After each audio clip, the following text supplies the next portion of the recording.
कि हम सब जानते हैं, हमारा देश एक कृषि प्रधान देश है।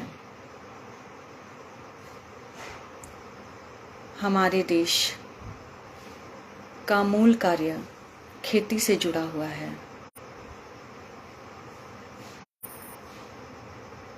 और हमारे भारतवर्ष की भौगोलिक स्थिति ऐसी है जो अलग अलग जगह पे अलग अलग तरह की है। जैसे उत्तर में हिमालय है और दक्षिण में हिंद महासागर,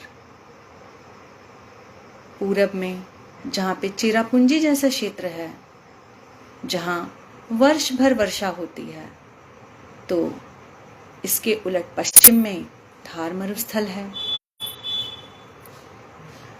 यहाँ के भौगोलिक क्षेत्र जिस तरह से अलग अलग है, उसी तरह से यहाँ पर विभिन्न तरह की फसलें भी अलग अलग क्षेत्रों में उगाई जाती हैं।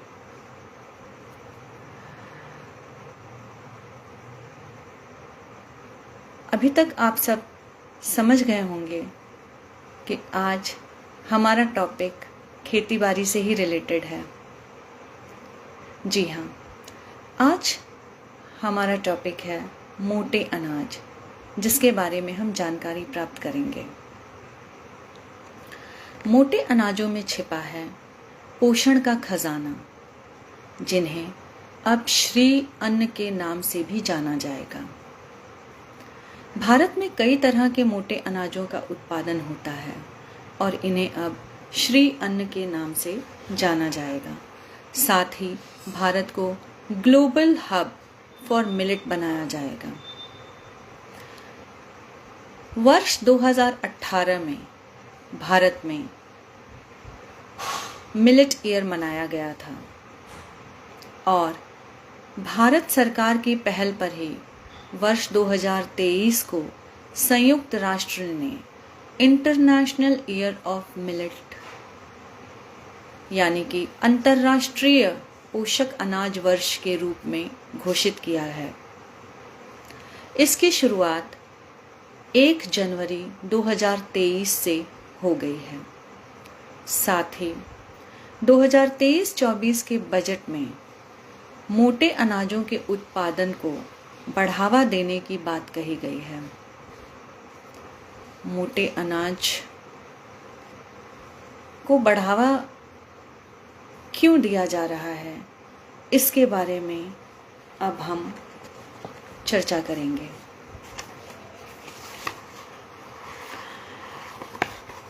अंतर्राष्ट्रीय मिलेट ईयर के चलते पूरे विश्व में मोटे अनाजों के प्रति किसानों और आम नागरिकों को जागरूक किया जा रहा है। भारत सरकार इस दिशा में कई कार्यक्रम आयोजित कर रही है। इसका प्रमुख उद्देश्य लोगों को मोटे अनाजों के प्रति जागरूकता पैदा करना तथा इसके एवज में किसान मोटे अनाज की खेती की ओर आगे आए। भारत में मोटे अनाज वो भूले बिसरे अनाज हैं जिनको किसानों द्वारा भुला गया था।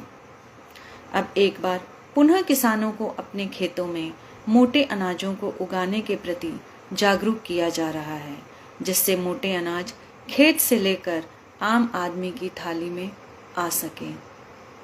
और इसके पीछे का सबसे बड़ा कारण है कि मोटे अनाज में बहुत सारे पोषक तत्व होते हैं, जिनसे आजकल की बीमारियां जैसे कि मधुमेह का रोग और उच्च रक्तचाप का इलाज हो सकता है। मोटे अनाज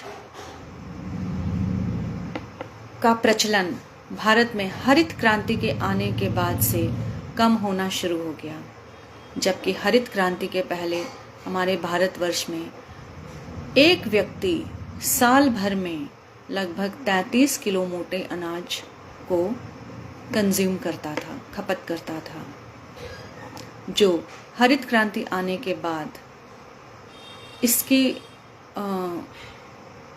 सीमा घट करके 4 किलो प्रति नागरिक रह गई। भारत के लगभग 21 राज्यों में विभिन्न मोटे अनाजों की खेती की जाती है, जबकि विश्व के 131 देशों में किसी न किसी रूप में मोटे अनाजों की खेती की जाती है। वर्ष 2019 के आंकड़ों के अनुसार विश्व में प्रसिद्ध अफ्रीका जैसे देश में 489 लाख हेक्टेयर, अमेरिका में 53 लाख हेक्टेयर और एशिया में 162 लाख हेक्टेयर में मोटे अनाजों की खेती होती है और इन सब में अकेले भारत में 138 लाख हेक्टेयर भूमि पर मोटे अनाजों की खेती की जा रही है। संपूर्ण एशिया और अफ्रीका के देशों में लगभग 59 करोड़ लोग मोटे अनाज को आज भी परंपरागत रूप में अपने भोजन में शामिल करते हैं। देश के 5 प्रमुख राज्यों में जैसे कि राजस्थान में बाजरा ज्वार, कर्नाटक में रागी ज्वार, महाराष्ट्र में रागी ज्वार और उत्तर प्रदेश और हरियाणा में बाजरा की खेती बड़े पैमाने पर की जाती है। उत्तर प्रदेश बाजरा की खेती में पूरे भारतवर्ष में पहले पायदान पर है। मोटे अनाज स्वास्थ्य और पोषण की दृष्टि से बहुत महत्वपूर्ण है, इसलिए आज मोटे अनाजों को सुपर फूड और पोषक अनाज कहा जा रहा है। बाजरा जैसे मोटे अनाज को भविष्य का अनाज कहा जा रहा है। इससे बखूबी ये अंदाजा लगाया जा सकता है कि मोटे अनाज स्वास्थ्य की दृष्टि से आने वाले भविष्य में कितना महत्वपूर्ण योगदान देने की क्षमता रखते हैं। भारत में बाजरा, ज्वार, रागी, कुटकी, सांवा, कोदो आदि प्रमुख रूप से मेजर और माइनर रूप में पैदा किए जाते हैं। हम दुनिया में मोटे अनाज, जिसे श्री अन्न भी कहते हैं, उसके सबसे बड़े उत्पादक और सबसे बड़े निर्यातक भी हैं। मोटे अनाजों से होने वाले स्वास्थ्य लाभ में मिलेट्स अनाज गैर एसिड बनाने वाले और ग्लूटिनस अत्यधिक पौष्टिक और आसानी से पचने वाले खाद्य पदार्थ हैं। बाजरा कम ग्लिसेमिक इंडेक्स जीआई से मुक्त होने के कारण यह लंबे समय तक ग्लूकोज की धीमी रिलीज में मदद करता है, जिससे मधुमेह के जोखिम को कम किया जा सकता है। सीलिएक रोग से पीड़ित व्यक्ति आसानी से विभिन्न प्रकार के बाजरा को अपने भोजन में शामिल कर सकता है। बाजरा calcium, iron, zinc, phosphorus, magnesium, potassium जैसे खनिजों का समृद्ध स्रोत है। इसमें आहार फाइबर और विटामिन जैसे folic acid, vitamin B6, beta carotene और नियासिन प्रशंसनीय मात्रा में पाई जाती है। उच्च मात्रा में लेसिथिन की उपलब्धता तंत्रिका तंत्र को मजबूती प्रदान करती है और इसलिए बाजरे का नियमित सेवन से कुपोषण को दूर करने में काफी हद तक मदद मिल सकती है। हालांकि बाजरा टेनिन, फाइटोस्टेरॉल, पॉलीफेनॉल्स और एंटीऑक्सीडेंट जैसे फाइटोकेमिकल से भरपूर होते हैं, लेकिन इनमें कुछ पोषण विरोधी तत्व होते हैं जिन्हें प्रसंस्करण के माध्यम से कम किया जा सकता है।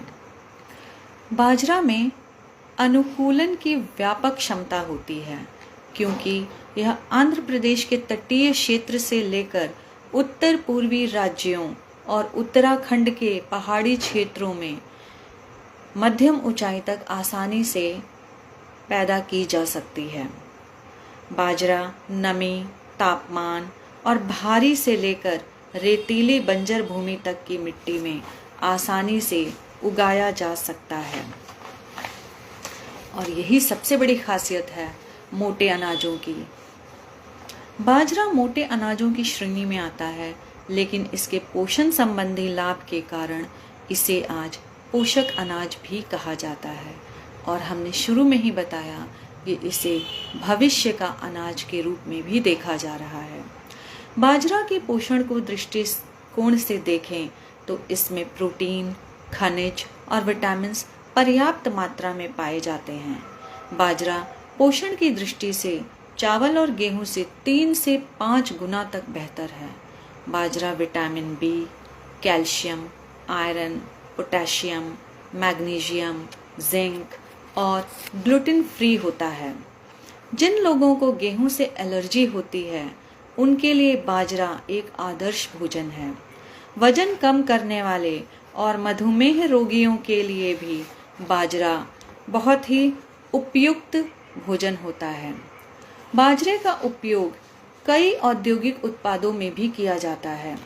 बाजरे के 100 ग्राम खाद्य हिस्से में लगभग 11.6 ग्राम प्रोटीन, 67.5 ग्राम कार्बोहाइड्रेट और 8 मिलीग्राम आयरन और 132 माइक्रोग्राम कैरोटीन मजबूत होता है, जो हमारी आँखों के लिए बहुत ज़रूरी है और आँखों को सुरक्षा प्रदान करता है।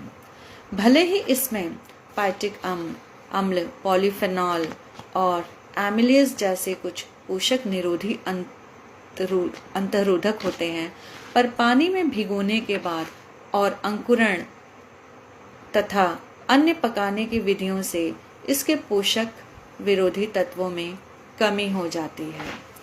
मोटे के अनाजों की श्रेणी में हमारा जो बाजरे के बाद मोटा अनाज जिसे हम सबसे ज़्यादा उपयोग करते हैं वो है रागी। पोषण की दृष्टि से रागी भी एक महत्वपूर्ण छोटा अनाज है। फिटनेस के प्रति उत्साही लोगों द्वारा चावल और गेहूं के विकल्प के रूप में रागी का सेवन किया जा सकता है। यह प्रोटीन और अमीनो एसिड से भरपूर बाजरा का ग्लूटेन फ्री प्रकार है। बढ़ते बच्चों में रागी का सेवन उनके मस्तिष्क के विकास में बहुत ही महत्वपूर्ण योगदान देता है। रागी में कैल्शियम, आयरन और खनिज लवणों की मात्रा भी पाई जाती है। यह एंटीऑक्सीडेंट होने के कारण मानव शरीर के लिए आवश्यक अमीनो एसिड की मात्रा प्रदान करती है। रागी को भारतीय मूल का माना जाता है और यह उच्च पोषण मान वाला मोटा अनाज होता है, जिसमें 344 मिलीग्राम प्रति 100 ग्राम कैल्शियम होता है। दूसरे किसी भी अनाज में कैल्शियम की इतनी अधिक मात्रा नहीं पाई जाती है। रागी में लौह तत्व की मात्रा 3.9 मिलीग्राम पर 100 ग्राम होती है, जो बाजरे को छोड़कर सभी अनाजों से अधिक है। रागी खाने की सलाह मधुमेह के रोगियों को दी जाती है। पारंपरिक रूप से रागी का इस्तेमाल खिचड़ी जैसे आहार के रूप में किया जाता है। बाजरा में एक तुरंत प्रयोग योग्य आहार के रूप में भी रागी उपलब्ध है। बाजरा के बाद रागी और रागी के बाद मोटे अनाजों के रूप में ज्वार का प्रयोग सबसे ज़्यादा होता है, यानी कि ज्वार लगभग तीसरे स्थान पर मोटे अनाजों के रूप में इस्तेमाल किया जाने वाला अनाज है। ज्वार का प्रयोग रोटियां और अन्य ब्रेड बनाने के लिए भारत में कई राज्यों में किया जाता है। ज्वार आयरन, प्रोटीन और फाइबर का एक समृद्ध स्रोत है। ज्वार में पॉलीकोसेनॉल्स की उपस्थिति के कारण यह कोलेस्ट्रॉल के स्तर को कम करने का कार्य करता है। ज्वार में ब्लूबेरी और अनार की तुलना में अधिक एंटीऑक्सीडेंट पाए जाते हैं। यह कैलोरी और मैक्रोन्यूट्रिएंट से भरपूर होता है। मेटाबॉलिज्म को बढ़ाने में मदद करता है। मूल रूप से ज्वार नाइजीरिया का अनाज है और वहाँ का ये प्रमुख भोजन है। ज्वार का औद्योगिक उपयोग अन्य मोटे अनाजों की तुलना में अधिक होता है। गेहूं ज्वार संयोजन में भी किया जाता है और इसका उपयोग शराब उद्योग, डबल रोटी के उत्पादन में भी किया जाता है। व्यापारिक रूप से शिशु आहार बनाने के लिए भी ज्वार का उपयोग किया जाता है। शिशु आहार बनाने में ज्वार चावली तथा ज्वार सोयाबीन का इस्तेमाल किया जाता है। 10.4 ग्राम प्रोटीन, 66.2 ग्राम कार्बोहाइड्रेट और 2.7 ग्राम रेशा और अन्य सूक्ष्म तथा बृहद पोषण प्रति 100 ग्राम ज्वार में पाए जाते हैं। ये हमारे कुछ ऐसे मोटे अनाज थे जो गेहूं और चावल के रिप्लेसमेंट के तौर पे इस्तेमाल किए जा सकते हैं। कुछ मोटे अनाज जिन्हें हम थोड़ा कम इस्तेमाल करते हैं उनमें आता है फॉक्सटेल मिलेट, जिसे भारत में कुकुम या कंगनी के नाम से भी जाना जाता है। यह कार्बोहाइड्रेट से भरपूर होता है जो शरीर में रक्त शर्करा के स्तर को संतुलित रखता है। इसमें आयरन की प्रचुर मात्रा पाई जाती है और यह समग्र प्रतिरक्षा सुधार में महत्वपूर्ण योगदान देता है। एक मोटा अनाज जिसे हम कुटकी कहते हैं, यह लिटिल मिलेट की श्रेणी में आता है। यह vitamin B, calcium, iron, zinc और पोटेशियम जैसे आवश्यक खनिजों से परिपूर्ण होता है। लिटिल मिलेट्स कुटकी का उपयोग भारत के दक्षिणी राज्यों में पारंपरिक व्यंजनों के बनाने में बड़े पैमाने पर किया जाता है और यह चावल का स्वास्थ्यवर्धक विकल्प है और इससे वजन भी नहीं बढ़ता।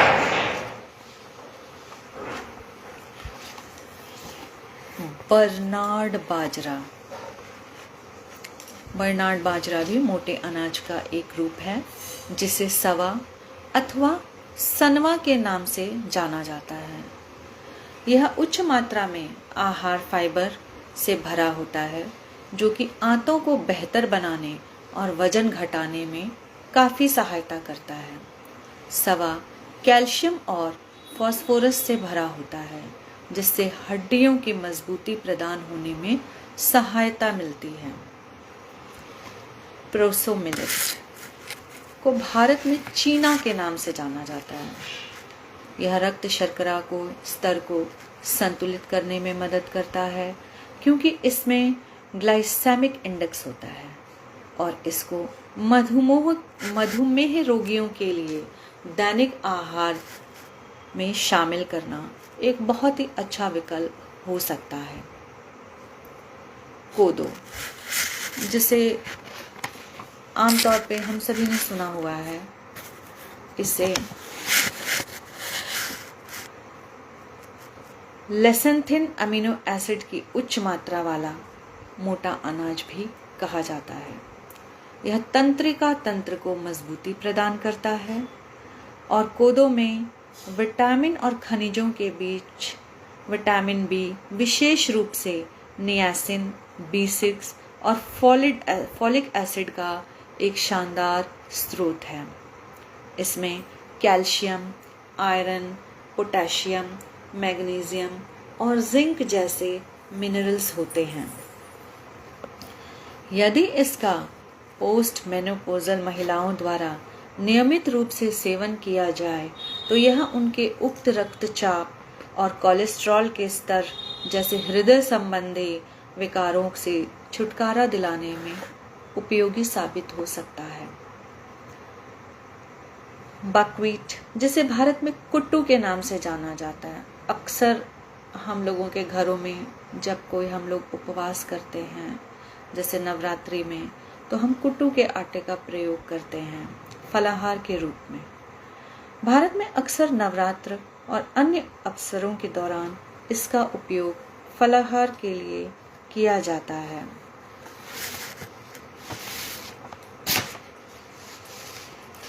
कुट्टू मधुमेह के अनुकूल है और रक्तचाप को कम करने में भी मदद करता है। यह अच्छे हृदय स्वास्थ्य के लिए भी सहायक है और यदि आप अपना वजन कम करना चाहते हैं तो इसे अपने आहार में शामिल करना चाहिए। कुट्टू के सेवन से स्तन कैंसर, बच्चों में अस्थमा और पित्त की पथरी से भी बचाव होता है। मोटे अनाजों की श्रेणी में एक अनाज है जिसे हम चौलाई के नाम से जानते हैं और यह बाजरे का ही रूप है जो मिलेट्स की श्रेणी में आता है। इसे राजगिरा या रामदाना या फिर चोला के नाम से भी जाना जाता है और इसे भी हम फलाहार के रूप में उपवास में इस्तेमाल करते हैं। चौलाई प्रोटीन और आहार फाइबर से भरपूर है। स्वस्थ आहार के लिए यह एक बहुत ही अच्छा स्रोत है। यह बालों को सफ़ेद होने और झड़ने से रोकने में मदद करता है। चौलाई के नियमित सेवन से कोलेस्ट्रॉल के स्तर और हृदय रोग के जोखिम को भी कम किया जा सकता है। इसमें कैल्शियम, विटामिन और अन्य खनिज काफ़ी मात्रा में पाए जाते हैं। कई अध्ययनों से यह सिद्ध हो चुका है कि कोदो और अन्य माइनर मिलेट से 37 to 38% तक आहार फाइबर होता है, जो कि अन्य अनाजों की तुलना में बहुत ज़्यादा है। फॉक्सटेल मिलेट अर्थात कंगनी पूरी दुनिया में चावल के विकल्प रूप में सबसे अधिक उपयोग किया जाता है। इसी तरह से टाइप 2 मधुमेह वाले लोगों के लिए भी कंगनी एक उपयुक्त विकल्प है। इसमें आयरन की मात्रा अधिक होती है और यह रक्त शर्करा के स्तर को नियंत्रित करने में काफ़ी मदद करता है। जो हम मोटे अनाज खाते हैं, इसके साथ ही इनकी रेशों का भी बड़ा ही महत्व है। इनके आहार रेशों की वनस्पति कोशिका के ऐसे घटक के रूप में परिभाषित किया जाता है जो हमारे भोजन में मौजूद रहते हैं। आहार रेशों के बड़े लाभ होते हैं। आहार रेशों में पानी को सोखने की प्रवृत्ति होती है और ये फूलने वाले एजेंट के रूप में काम करता है। यह आमाशय तंत्र प्रणाली में भोजन की तेज गति को प्रेरित करता है और यह पित्त लवण से जुड़कर कोलेस्ट्रॉल की कमी में वृद्धि लाता है तथा हाइपोकोलेस्ट्रोमिक एजेंट के रूप में कार्य करता है। इसलिए इसका हृदय रक्त वाहिका तंत्र रोगों में लाभदायक होता है। चावल में अन्य अनाजों की तुलना में सबसे कम रेशे होते हैं। ज्वार का आहारीय रेशा 89.2%, बाजरे में 122.3% तथा रागी में 113.5% रेशा मौजूद होता है। इन सारे आहारों के साथ ही हमारे आहार में कैल्शियम का बहुत ही महत्व है। एशिया और अफ्रीका की महिलाओं में कैल्शियम का अंतर्ग्रहण प्रस्तावित मात्रा में कम है। गर्भावस्था और स्तनपान के दौरान महिलाओं में कैल्शियम की कमी होने से बच्चों की हड्डियां अत्यंत कमज़ोर हो जाती हैं। इसके अलावा इस दौरान अपर्याप्त कैल्शियम लेने से माँ का स्वास्थ्य भी कमज़ोर हो जाता है और माँ की हड्डियों के कैल्शियम का इस्तेमाल भ्रूण के विकास और स्तन दूध के निर्माण में होने लगता है और इस तरह से कैल्शियम की कमी के कारण माँ की संचरण प्रणाली पर भी बुरा असर पड़ता है और उक्त रक्तचाप यानी हाई ब्लड प्रेशर की समस्या बढ़ जाती है। इसके दूसरे अर्धावधि में कैल्शियम का पूरक आहार देने से उच्च रक्तचाप और प्री एक्लेम्पसिया की घटनाओं में कमी आती है। यदि हम मोटे अनाज जैसे कि रागी, ज्वार के पोषण मानों का विश्लेषण करें तो पाएंगे कि इनमें कैल्शियम प्रचुर मात्रा में उपलब्ध होती है। मोटे अनाज पर आधारित प्रसंस्कृत भोजन जैसे कि मक्का, ज्वार और अन्य मोटे अनाज का उत्पादन भारत के कुल खाद्य उत्पादन का 1/4 है और यह देश की अर्थव्यवस्था में अहम योगदान देता है। इसके अलावा पारंपरिक पाक विधियों में मोटे अनाजों का इस्तेमाल शिशु आहार बनाने वाले उद्योग तथा अन्य खाद्य पदार्थों के उत्पादन में किया जाता है। ज्वार का इस्तेमाल ग्लूकोज और अन्य पेय निर्माण उद्योग में भी किया जाता है। अब रागी और गेहूं के मिश्रण से निर्मित वर्मीसेल्स बाजार में उपलब्ध हैं और वर्मीसेल्स हमारे बच्चों के बीच में बहुत ही रुचिपूर्वक इस्तेमाल किया जाता है, जिसे खाने के लिए तैयार भोजन के रूप में इस्तेमाल किया जाता है। अब हमने जैसे कि जाना कि हमारे इन मोटे अनाजों में कुछ तत्व ऐसे भी होते हैं जो पोषण निरोधी तत्व होते हैं। तो पोषण निरोधी तत्वों को घटाना भी जरूरी है। तो इसको कैसे घटाया जाए? इसके लिए हम कर सकते हैं हवा लगाने, सेकना, अंकुरण, भिगोने और मोल्टिंग जैसी पारंपरिक विधियों के जरिए मोटे अनाज के गाढ़ेपन में काफ़ी कमी आ जाती है। गाढ़ेपन में सबसे अधिक कमी मोल्टिंग के दौरान आती है। अनाज के अंकुरण के बाद धूप में सुखाने के बाद अधिकतर अवांछित एंजाइम्स जो हैं वो नष्ट हो जाते हैं और मिश्रण का गाढ़ापन, एमिलाइज की मात्रा गैर मॉल्टेड अनाज मिश्रण से काफ़ी कम होती है। मॉल्टेड अनाज इस तरह से शिशु आहार फॉर्मूला और साथ ही बूढ़े व्यक्तियों के पोषण में काफ़ी लाभदायक होते हैं।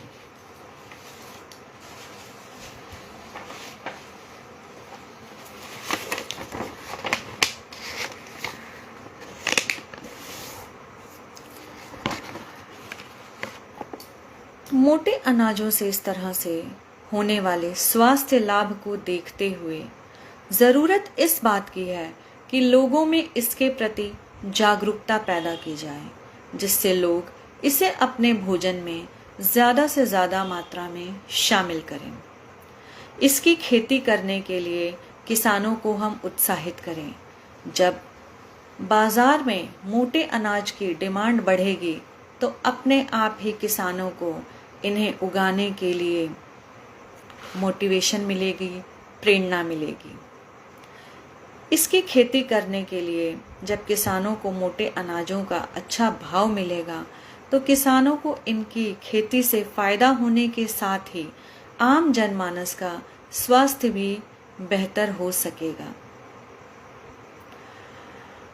तो आज हम लोगों ने मोटे अनाजों के बारे में जानकारी ली और उम्मीद करती हूँ कि आप सब के लिए ये लाभदायक सिद्ध होगी। एक बार फिर से श्री अनिल कुमार त्रिपाठी जी का मैं धन्यवाद करना चाहती हूँ। सभी को नमस्कार।